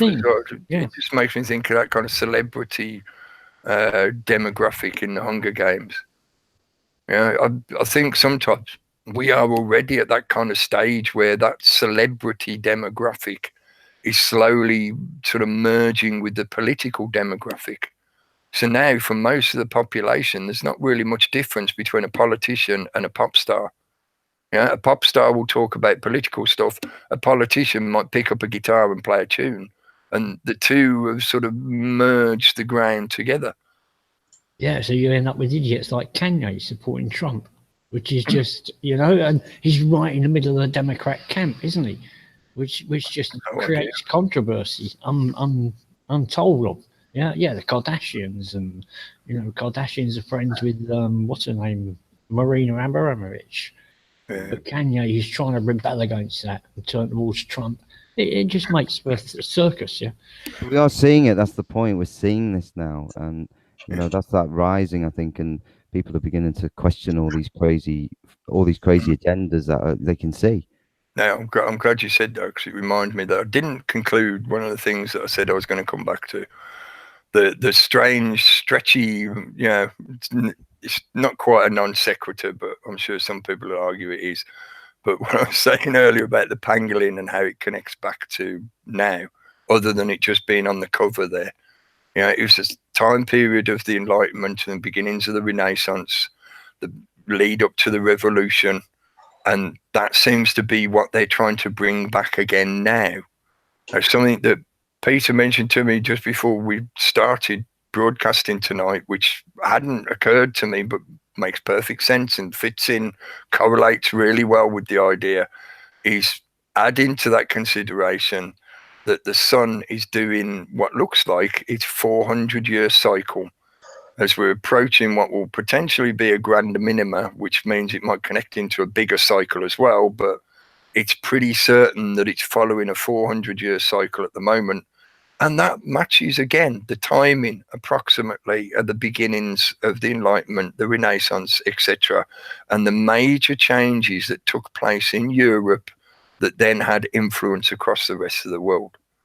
It was that 1600s and 1700s when the foundations of what really is the way Europe is now were set in place. There was various things that happened around that time. The founding of the Royal Society, the infrastructure of the academic intelligentsia world begins about then. The foundation or the beginnings of the Freemasonic lodges, the Sesquiv Act, and the pushing from the Vatican, the further pushing out of their claims of jurisdiction in one way or another. So many things that occurred or began to begin their process around that 400 years ago. So are they trying to, I know we've said this in other ways many times in the past, are they trying to initiate or steer the energy in the same direction? They want us to create a revolution. The Economist cover contains hints in that direction, like the Four Horsemen and whatever. But this seems to have been a topic of conversation for a good few years now. And we've seen many occurrences where it looks like they're trying to do similar. They want people out in the streets trying to enact a revolution, a violent revolution. I should be more, clarify it more. So see if they try. So what should we do? Shall we just acquiesce? No. Shall we just give in? No. Let's not use what they're using, because they're using violence. We know they're using violence. Yeah. Right. And I think I saw a thing where there were a French boxer and he decided that he was going to get involved and he kicked shit out. I don't condone the kicking shit out of the police officers, because I don't condone anybody getting hurt in this. But where does it go? Where? How do we do it without using violence? You get their names and you go and talk to their neighbours and you say, do you know? Not going to work. You get the names and then you get their numbers and it's going to work. No, it's going to happen. Nothing's going to happen. They're going to investigate themselves. And what you're going to do is you're going to I mean, you get their addresses and you go where they live, and are they quiet people? You tell their neighbours. Do you know that your neighbour was the cop? We don't want to do that, though, do we? We don't want to do that. We don't want to bring this upon their families. We don't want to bring this upon the people that they live with. We want just to be upon them. If you're doing something, it needs to be upon you. What you're saying, sorry to interrupt you, but what you're saying is spot on and should be said to those people. The more they hear that, the more hopefully they will think about the potential consequences if they keep following orders and doing the kind of shit they're doing. Because they're not educated enough to understand that following orders, that to them that's God. I agree with you. It's a religion. So to them, following orders is as natural as me and you going for a piss or a shit or whatever. But that's where I think, like what Gary was suggesting, if when they start to, and this doesn't require any extra education on their part. I think for a lot of them, you know, they're actually told, they probably receive, nowadays, they probably receive specific training. They probably have training days about this kind of shit. They are told to disengage from the general public. You don't interact with them. You don't look at the social media about what's going on, shit like that, yeah? But they are human beings. That's the thing. They're human beings. The more they hear people like you and us and other people, you know, loads more people are saying this kind of stuff now, the more likely they are to have that crisis of consciousness, because that's what it really is going to take. This system is not going to change direction until the order followers, the enforcers, start in effect switching sides. And I don't like to say it that way because it still France is different. I think. Sorry, go on. France is a bit different from England. It's like Spain. I go to a cafe where there's a Guardia Civil station about 100 yards away. Sometimes they come out, not in uniform, and they go into the cafe for a beer after work. Yeah, and it's the same in France. These buggers have to go somewhere for their coffee before they go into work. If the people in the cafe now know who they are, they're like, oh, yeah, I didn't realise you was in the riot squad. Oh, yeah, there's your coffee, mate. You know, just let them know that other people know who they are, because their anonymity is something that a lot of cops, you can see they're hiding behind that mask, yeah? They don't want people to know who they are. Yeah, they want to be totally anonymous when they're hitting people. But I do think you will get that intimidation. You have to stand up for yourself. And that guy you mentioned, Jason, doing the boxing, I thought that was, I'd watched that little clip. But you've got to, again, you've got to stand up. But it's like it's this willful violence, you know, the ones where they go smash up cars, buildings, and all the rest of it. And I think you will get a few bumps along the way before people then realize it for what it is. And this growth thing, I mean, it could be co-opted. It probably is. There probably are people who've got other reasons for doing it, you know, to get you back in the system and whatever. But at the same time, there's those others, you know, the masses of us who are beginning to see through this and everything else. That will grow. That will get bigger. People will not, you know, like I say, they only focus on Paris, if you notice, because what's happening around France as well. They're not showing you all the roads being blocked. They're not showing you the full picture of how they're actually all reacting to this. There's a lot of bullshit going on. I know, yeah. And that's the problem with the mainstream media, you see. It will only focus where it wants you to sort of have your opinion on it, and they'll show the intimidation videos. They'll show you where the police have been, you know, firing, you know, tear gas and, you know, all the rest of it. And that's part of their, you know, picture to discredit everything and bring it back into normality, because look at all these mad people, look at all of them, they're all going crazy. They've done it, they do it with us, they would go even further with us, wouldn't it? Because people, you see what it turns into in this country. You know, they've got the army on standby now and all the rest of it.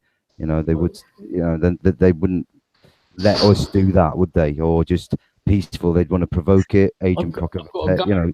I've got to go. Sorry, Gary, go on. Yeah, go on. Say, but you know, it's one of the demands now of the Gilets Jaunes, and this is no surprise, a free and fair media. So the media know that there's some of the people who are going to go if the people get what they want. They want this biased media out, and they want a truly independent media. So, you know, BBC, everybody's going to be sacked. ITV, they're all going to be sacked if the yellow vests get their way, kind of thing, yeah? So, Yeah. Of course, the media are biased. They're Well, the biased. first They're thing doing you should everything they do can. as an honourable thing in this country is all stop paying the TV licence and shut down your biggest propaganda arm in the world, you know, the BBC. Stop How long paying have for we it. said that? You know? How long have we been saying that? We've been saying it for For me, years, yeah, like- years and years. TV license in fucking years. Same here. So, you know, it's like they're still Good good. night, Gary. Yeah, see you, Gary. Oh, he's gone. But yeah, people are still that story recently, I don't know if you saw it, about people being scammed in some TV license scam where they were pretending to wanting details and bank details, and people fell for it. Yeah, so Netflix. Same with Netflix. yeah. It's been the same with Netflix. All you've got, what? Fuck it. Does my head in. People need to think for themselves. Stop looking at BBC. Stop looking at anywhere. Don't get your information from just anywhere. Get it from where you trust it's from. Where you trust. And you know what? If your trust then becomes whatever you trust, if then it becomes untrustworthy, and you can't trust whatever's coming out of it, fuck it off. Don't be afraid. Don't just because you fucking put you know, you might as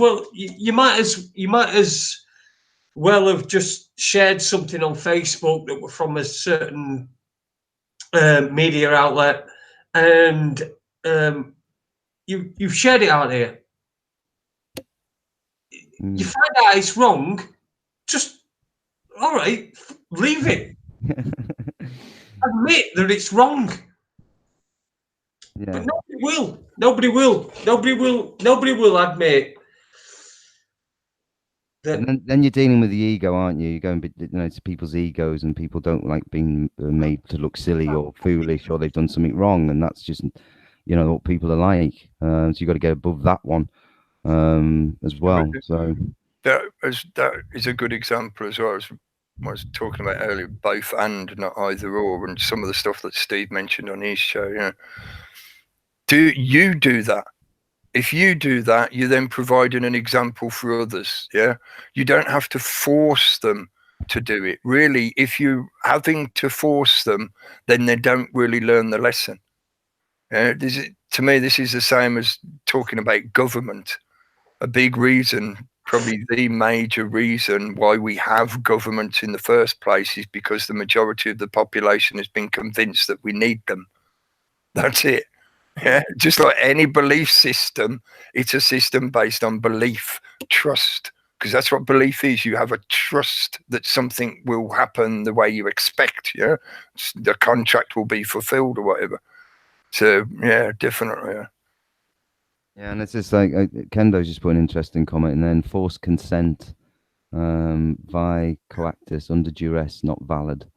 Yeah. So yeah, if you have to force them to be honest, then it's not really honesty. If that I know it sounds a bit of a contradiction. It's semantic, I know, but I want to see people that do that kind of thing because they see the value in it.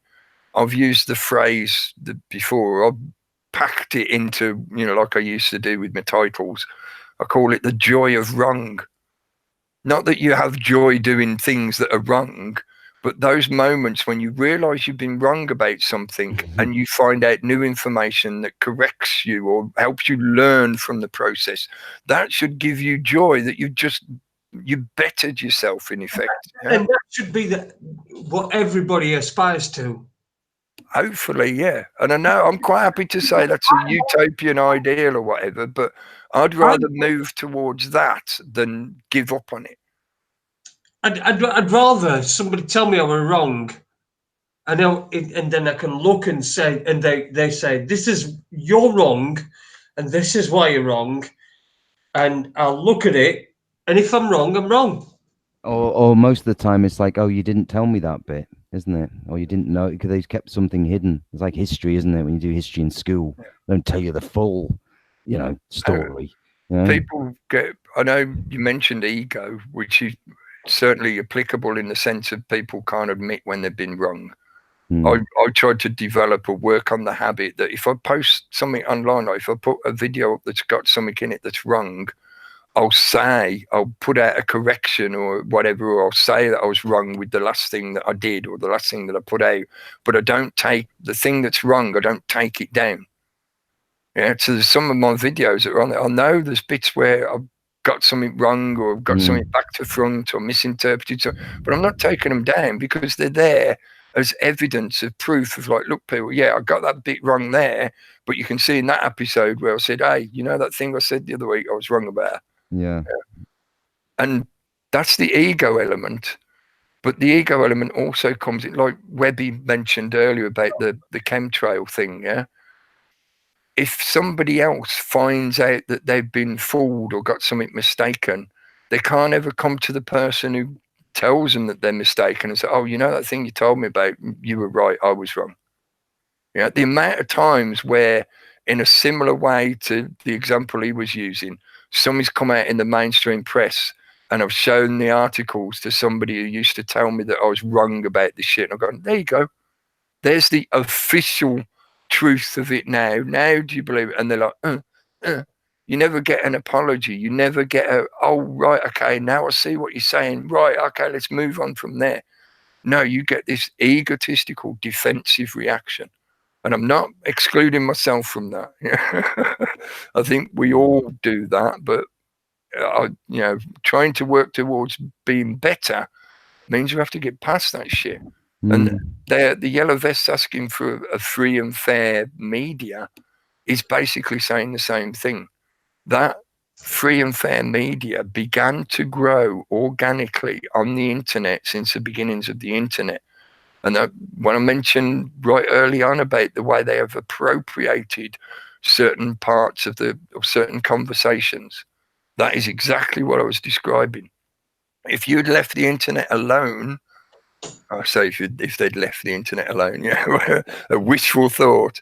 But if they'd allowed it to grow organically, you would have had that kind of free and fair media environment, because the contest of ideas would have resolved itself in that environment, in that conversation, that mass conversation. But because you've got the influence of these big money groups and governmental corporatist infrastructures, there is no free and fair media. It's manipulated en masse and with massive amounts of money and energy. So little voices, the organic growing, from the grassroots up kind of voices, don't really progress in that bigger picture. They still make a difference though, because that energy makes a difference. Yeah. It's that spreading of that, energy or consciousnness or whatever you want to call it. It resonates out, and people are picking up on things. And I see this. Like, I do agree. There's this surge. There's something, like you said. You described it as a spurting tap about to release a huge release of energy, which it feels that we're in this. It was as we've hit the new year. This last week, it's felt strange and weird, and you feel like we're about to sort of go either into a really tough year or a good year, and there's going to be good and bad. And I think we're just gonna, like I say, it started off like that. So go on. So I was just going to say, sometimes tough can be good. Sometimes to get to the good, you have to go through the tough bit. Exactly, which I was saying. If there is confrontation, there is initial sort of people waking up, and you're all going to get a bit of a blowback or something. It's how people then react to that. That's the thing. And if we do the usual thing, like in this country where people have got upset and pissed off about things, they've done stupid, daft things, and the whole system's come down on your head, which is what you don't want. And in France, they're a little bit more, like you say, different culture. Like Gary says, it's a different mentality. And they seem to, still have that sort of relationship with the police in that sense, where they can get them on board, or they'll get them to sort of just back off, and they can block the roads and do the things they want to do, whereas in this country, I don't think it would be like that. You'll have the army out, firing at you, clearing you away, and stuff, remember the petrol strikes and the fuel strikes and everything? They shit themselves when that happened back in 2000. Was it 2000 or about that time? 2001? Yeah. Well, now's probably a good time to mention it, because I don't think Gary mentioned it while we were on air, but he did say it before we started, and I did mean to mention it. So in connection with the Yellow Vest event situation, they're calling for a no participation or non-compliance day on the 12th of January. So if you are interested in any way, go and have a look into it for yourself, decide for yourself. But supposedly the day is going to be the 12th of January. But I thought it was worth mentioning as well, because talking about the kind of like, what are we going to do stuff, those kind of questions that come up regularly, they were a pertinent question. It's like, what exactly are we going to do about this? And one of my arguments or suggestion, whatever, which has been for years now, I've said general strike. General strike is probably a bit too much connected to kind of like the old unionist system than is more relevant to the situation now. More of a mass non-compliance is probably a better way of saying it. Definitely, yeah. And when I say non-compliance, I mean try and do as little as possible. Basically, don't do any non-essential things that involve fueling the infrastructure of the system in any way at all. So don't drive, because that will be burning fuel unless you've already got fuel stocked up. Don't burn fuel, because you'll end up going to a petrol station, in effect giving money into the system. Don't go shopping. Don't shop online. Preferably don't go online at all. Turn all your devices off. Don't interact online. Yeah, all these kind of things where basically you just withdraw your energy from the participation in that infrastructure of the system that we live in. This is like I specified, non-essential. I'm not talking about not having emergency services and, you know, turning people's machines off in hospital. No, that's just being silly. Yeah? Let's just have a day off. Everyone have a day off. We'll all Yeah. we'll all designate a day off for ourselves and bollocks to them, you know, and that's it. And those who have to go in and do things, yeah, but the vast majority, like you say, withdraw that energy from, you know, various corporate interests and all the rest of it. They'll feel it for one day. They will feel it. Yeah. And it will say it will give a big message. But they're getting that way in France anyway, because they seem to be doing well every day. Every Saturday, that country seems to shut down, in a sense. For the 8th week running now, is it 8 weeks now they've been doing it? I'm not sure. I think it sounds about right. Yeah. 2 months. I'm looking forward to listening to Sabrina Sana if and when you manage to get her on the show, Jason. Hopefully she can add a lot more information to the situation. Feet on the ground, isn't it? That's what you want to be talking to, isn't it? Yeah, definitely. I think for some of them, from what I've heard them talk about anyway, in effect, they've been forced into a situation where they're not doing much on parts of the week. You know, they're only in effect working a 3 or 4 day week for most of the population, and their income is such that they're forced to not go shopping and whatever, because they ain't got the financial means to do it. So they're already on the cusp of that. I think that's a major part of what's fueling people's desire to go and get involved in whatever is going on. That's part of the problem. That's part of the danger, the entrapment of, getting manipulated by the system. But that kind of non-participation, it might seem simplistic, and I do agree, like James typed in the chat, one day is not enough. And I do agree with you, mate. But even just one day will create a blip in their system. And that blip will be more of a protest than 1 million people waving signs. Yeah.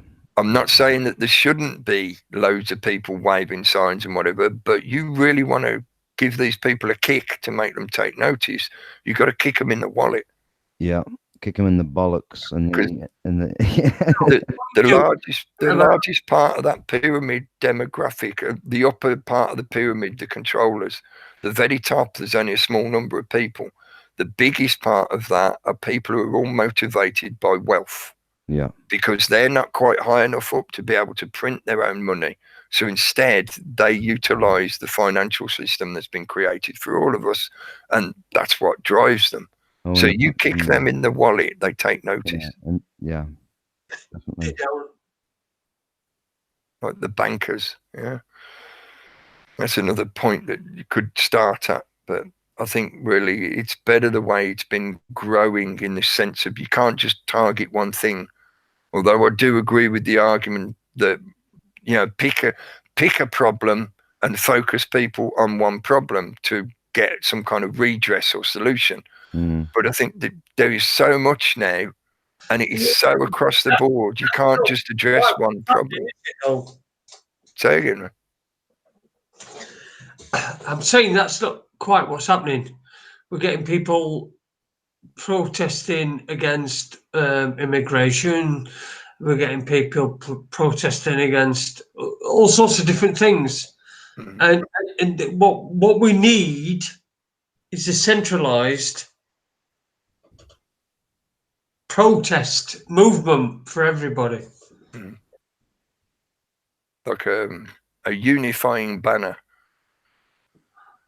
in effect a little bit like what the unions used to be. You might not want. You might not be for immigrants in this country and for people being able to come to this country if we bomb this shit out of their fucking country, and like, I'm into that. Mhm. But there has to be some sort of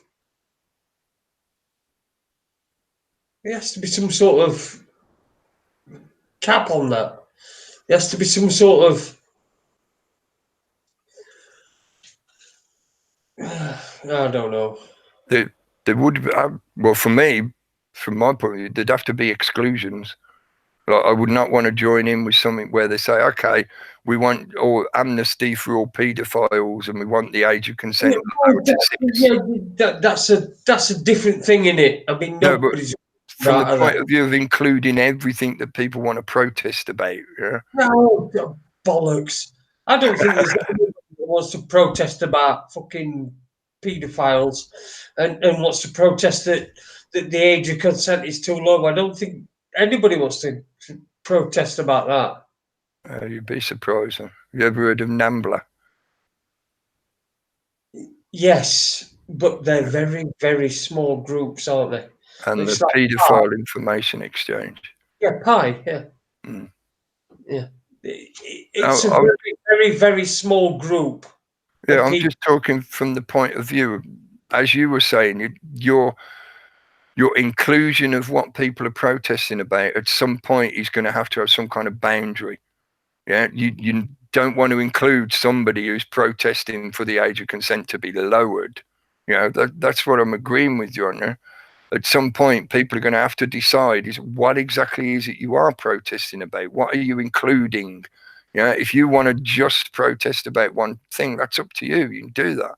But if you do that, what you're then doing is what you're saying is if I'm protesting this thing, then this thing has to be included, which it doesn't. So Right. if I'm protesting that, you know, that I don't know, fucking whatever, then there is the point where there are people that may hijack that protest for their own ends. Say somebody who wants the age of consent lowering, and I understand that. I really do understand that, because fucking you've seen Tommy Robinson and all these fucking ilk. Mm-hmm. Stephen Yaxley Lennon. Yeah. Things can be directed. I believe that. I understand that. I completely know about all that sort of shit. But I don't think that it should be a reason for us to not protest. I don't think it should be a reason for us to not take to the streets. I don't think it should be a reason for us to not, just because there are things that can be, you know, corralled by other interests. Mm-hmm. I don't think that we should stop those interests from being protested. Yeah, I agree with you. Mhm. I was just following the argument of, if you had a catch-all banner of protests, you know, at some point, like you're saying, it would bring in these other groups that you wouldn't want there. And that's partly how they do the manipulating. You know, they try to get you to accept it. Oh, well, if this is a classic Israeli argumentation. You know, oh, if you want your own nationalism, then that means you must agree that we have ours. Yeah, so if you support defending your own borders, you have to support us defending our borders. Yeah? Don't get me started on Israel. So, but yeah, it makes an example. Yeah, but yeah, I agree with you, man. I think a lot of that kind of stuff is going to happen. It's going to happen anyway. Yeah, it is happening anyway.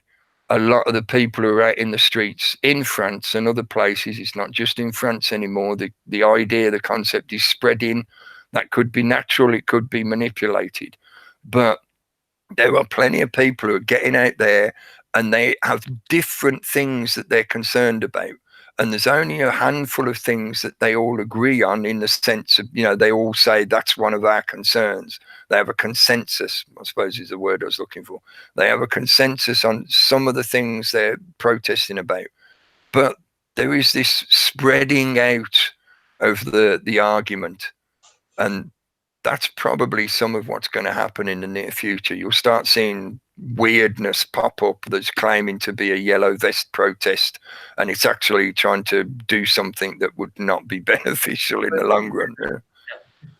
Yeah. And anyone can buy a fucking yellow vest, you know, so you can go out there and claim you're part of the movement and do something ridiculous, you know, ends up causing more problems.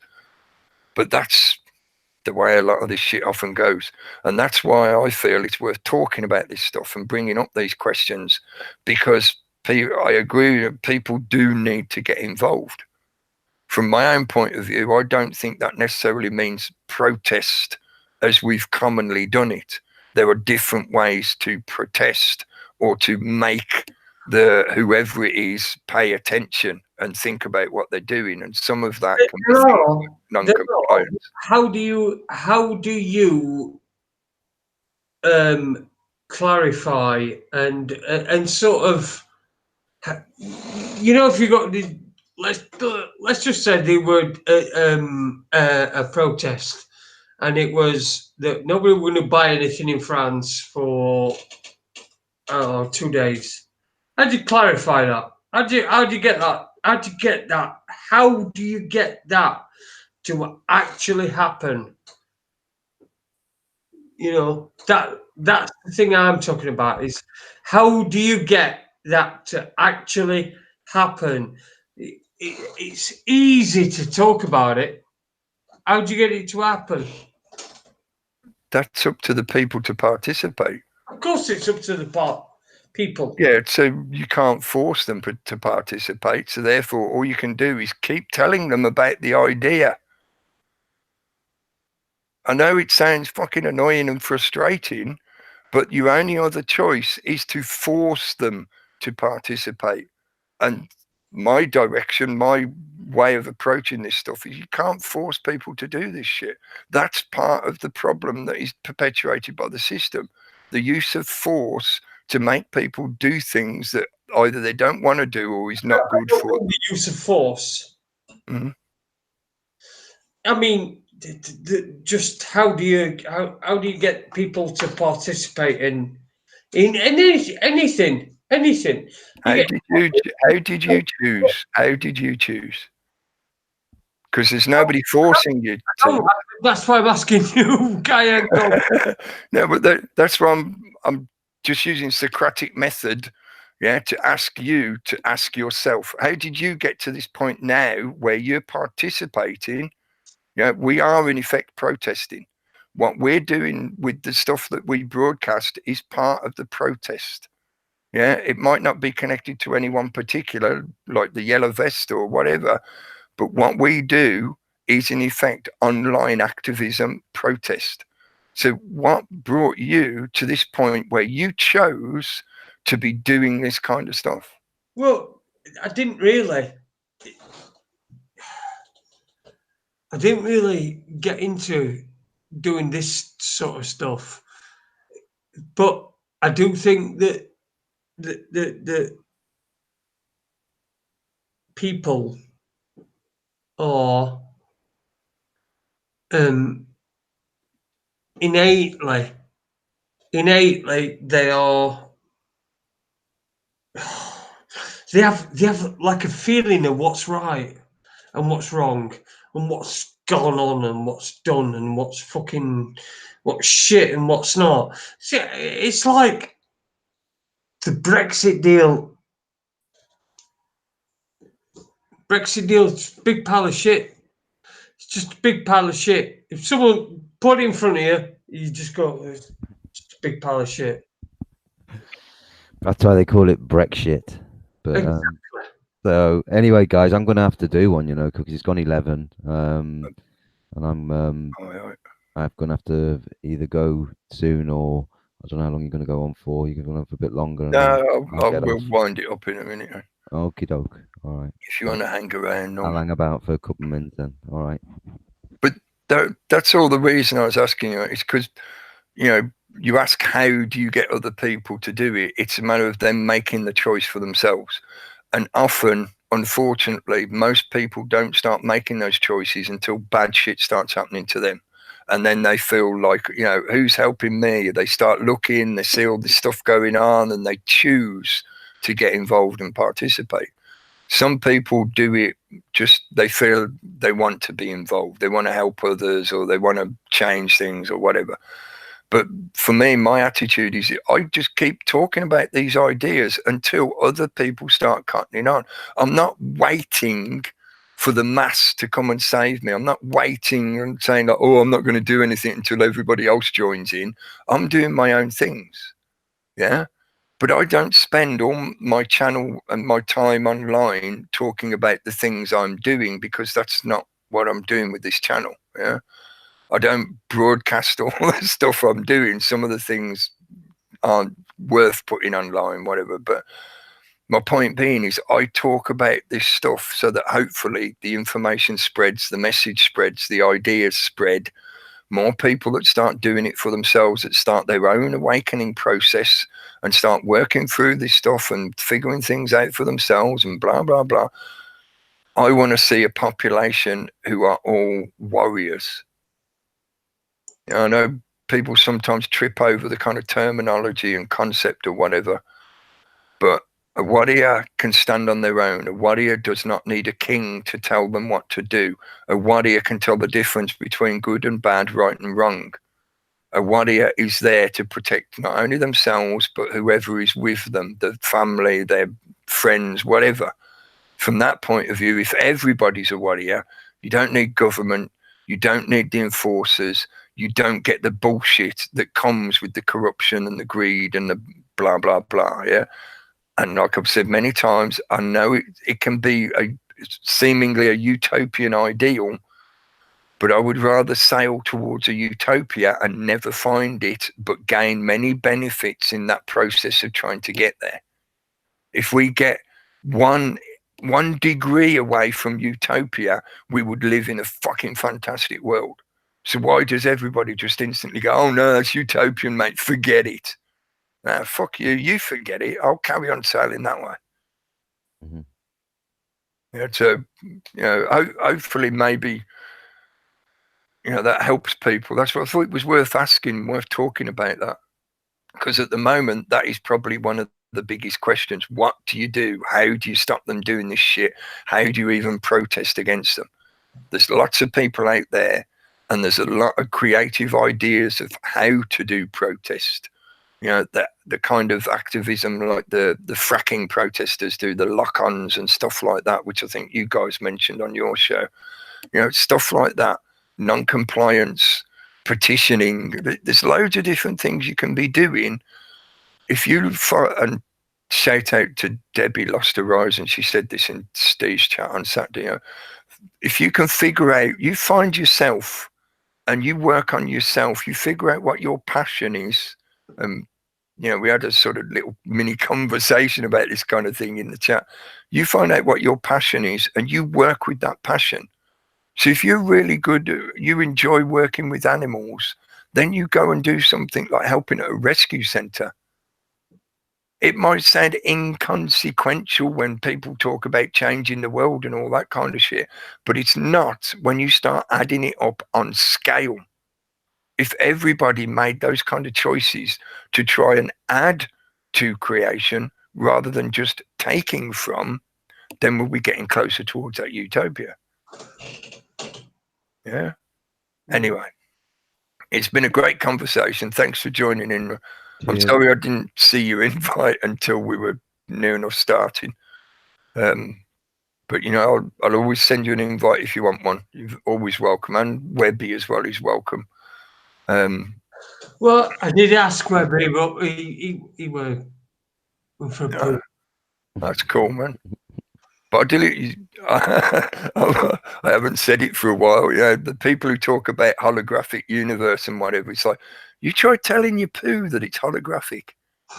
Yeah, next time you feel that need to go, you're like, no, I don't believe in you. You're a holographic turd.